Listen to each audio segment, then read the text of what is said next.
If you're passionate about games and seeking a career in gaming, or you're the parent of someone who is, then today we're going to tell you a little bit about a profession that might interest you in the professional gaming environment.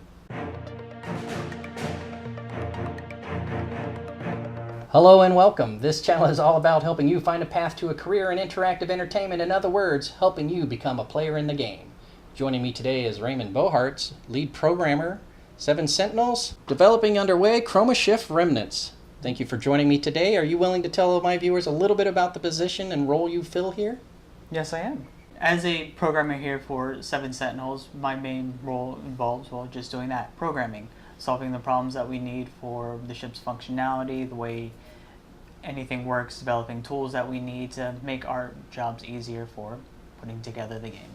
The type of code that we're currently using, since it is Unity, we are using C# with that versus JavaScript. Just C# feels a little bit better to utilize for the type of problems we have to solve. Did you have to build any libraries on your own or any types of tools that you needed to facilitate the production?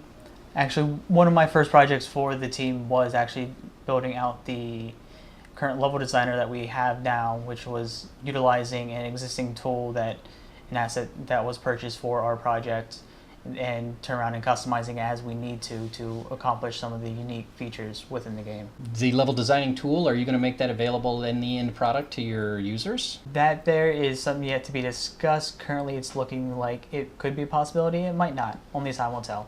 Now, I read on your website that your game is going to incorporate the hue lighting effect, so that I imagine sound effects within the game will give off certain colors, or even the color in the game, because it's such a color dynamically driven game anyways. Did you develop that also in-house?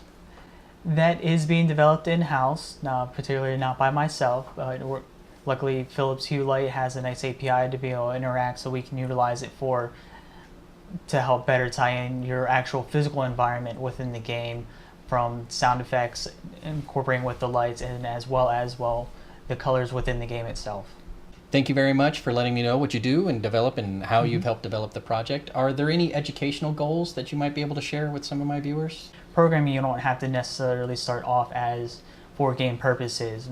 Professionally, I'm also a software engineer working for a company where programming is what I primarily do there, solving problems and everything, just happens to be with a different language or languages, and I'm applying those same skill sets that I have for that within the game industry. Baxter on me went to one school for doing web development, service and web server stuff, then went to school for game design, and then continued working as a developer, doing development for a company that I got into the programming role, continued down that path until going to conventions and all, and started hitting up the indie game section and talking to developers and teams, seeing if they needed help, and I came across these guys. Well, thank you very much. I appreciate that. Real fast, if you'll give me the opportunity to give a thank you to my craft services crew. Thank you very much to the craft services crew. It's thanks to considerable contributions from viewers like you that I'm able to research and provide this content for you to view. If you'd like to become a member of the craft services crew, then by all means, please do follow the link to the Patreon page in the description below. Raymond, thank you very much for sharing that information with us. Your game in development currently, Chroma Shift Remnants, as seen on the big screens behind us. Coming soon, hopefully, to an environment near you. Any particular console that you're looking to put this on, or is this going to be a PC-only release? We're looking to release on pretty much everything. All platforms. Yep. Excellent, excellent. What is the biggest thing that you look forward to in this game that you're developing? What do you think the big wow factor is for the community at large? What I'd like everyone to know about our game, it is different. It's not just similar to others of the same quote-unquote genre. We like to call this more of a gauntlet runner type game versus others where you traditionally are more of a shooter type game. Yep, the non-shooter shooter, I believe you described it as on your websites. Yeah. Yep. I'm looking forward to it. My friends, if you found this information helpful or perhaps informative, then by all means, please do consider subscribing for more content like this coming real soon. Until next time, thank you very much for watching, and I will see you again real soon.